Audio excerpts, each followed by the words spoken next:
guys, it's fall here in Durango, and this is a great time of year to eat green chili. Hatch green chili is from New Mexico and are delicious, wonderful chilies. There's some other varieties out there, but the southwest region of the United States here in Durango in the Four Corners area is really well known for green chili. So I would like to share with you my recipe for making green chili. So usually I start by buying a bushel of green chilies, and sometimes they come peeled, so they're roasted green chilies, and usually they're peeled, but sometimes they're not, and you have to take the seeds out and the heads off. So usually I do that under the sink. It takes a little bit of time. If you get the really hot chilies, be careful of the spice because that will burn your hands.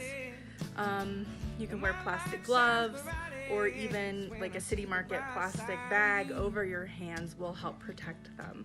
So then I'll take a large yellow onion and chop it up into small pieces with some packets of Jimmy Bean sausage. You can use any kind of sausage, but I prefer Jimmy Bean. I feel like the fat content is really primo and it cooks up really nicely. So I'll brown that with the onions, a couple cloves of garlic. That's basically all you need at that point. Once that's really nice and brown in the bottom of the pot, I'll take the chilies, dice them up, and add them to that mixture.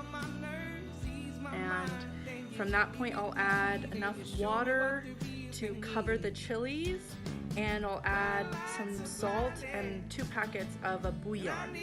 The bouillon is a really important element, I feel. A lot of people rave about my chili, and I feel like the bouillon adds the flavor that really sort of brings out the chilies. Again, the chili is the star in this show, and what we're making is a chili that can be eaten with tortillas or can be spread on something. So I'll cook that, I'll cover that and cook that for another half an hour, stirring it, making sure it doesn't stick to the bottom.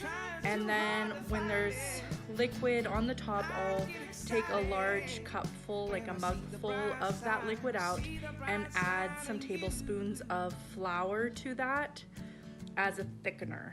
And so depends on the amount of water that was in the original base, but you're gonna have to add, between 2 and 6 tablespoons of flour to get the consistency that you want.